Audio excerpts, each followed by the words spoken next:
Okay, some of you asked for it, so we're going to get into it a little bit.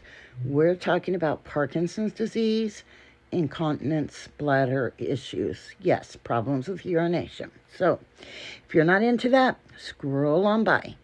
But the rest of us, we're going to talk about it.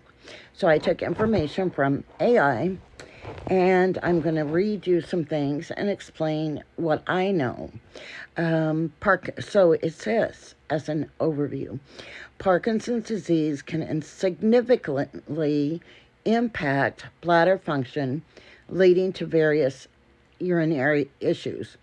These problems arise from the disease because of the nervous system that controls the bladder muscles and the signal to the brain and regulate urination.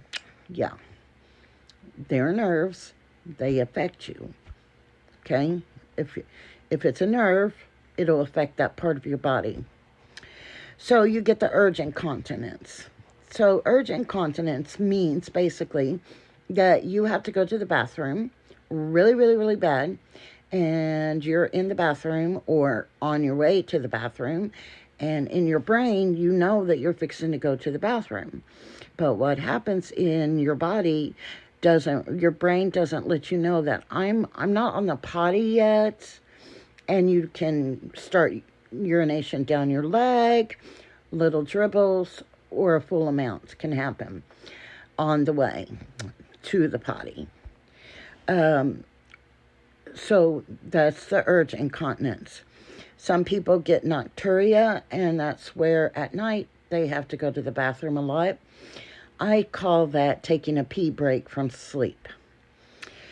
Frequency happens when your body feels like you have to go to the bathroom all the time.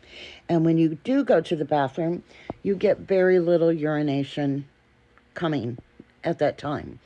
And, 5, 10, 15 minutes later, you feel like you have to go again. I've had issues with frequency and urge incontinence, both, personally. Difficulty emptying the bladder. Sometimes people can't get the bladder completely empty. Part of the bladder empties, but the other part can't empty because it doesn't register that it's not empty.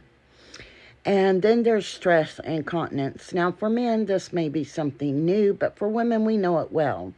We call it the sneeze and pee, the giggle dribble, all these things where women experience a cough or sneeze or something, and they have a little leakage.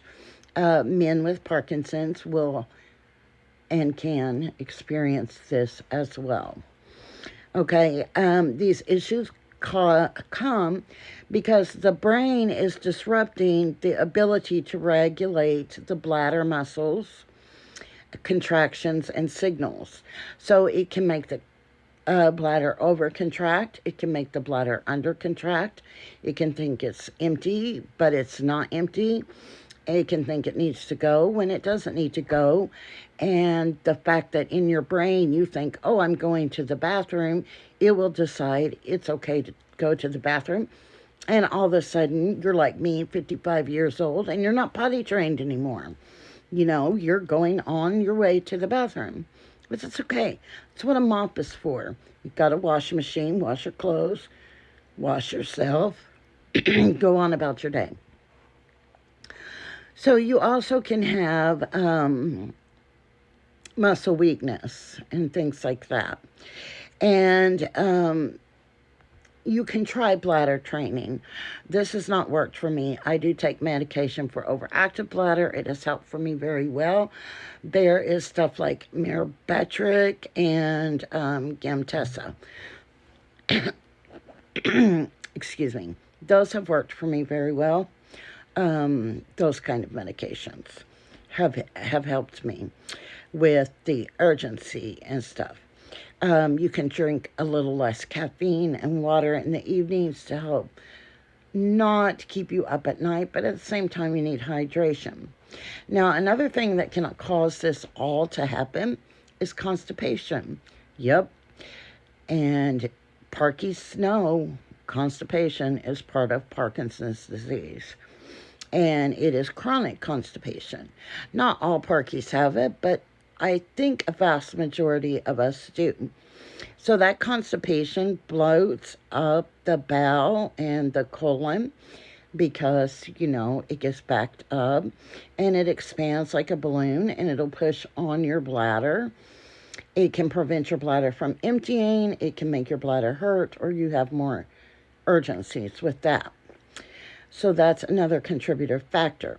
So what can you do about it? Well, you have a neurologist or an MDS, but as a patient with Parkinson's, you should also have a urologist. You should also have a orthopedist, a gastroenterologist. You should have your primary care. MDS, if you're lucky, you need a whole care team because everything that is in your brain that is sent by neurons, which is your heartbeat, you should see a cardiologist and you should see a dermatologist too. These are visits that you should add to your yearly visit list because all these things contribute to problems that are non-motor skill problems. Your nerves control your bladder. We just learned that. So who takes care of your bladder? The urologist. So he's a good person, or she, to have on your care team. So these are just one of many videos that I'm going to talk about these different things. The next one is going to be, or upcoming one, is going to be chronic constipation using rocks and socks. That'll be interesting. So, what can you do about all this? I have posted a previous video explaining all of the things that you can purchase as men or women to help with incontinence problems or things like that. And those things can be helpful. But the first thing that you can do to help yourself is to know, okay, I have this problem. I did not make this problem. I did not ask for Parkinson's. Parkinson's chose me.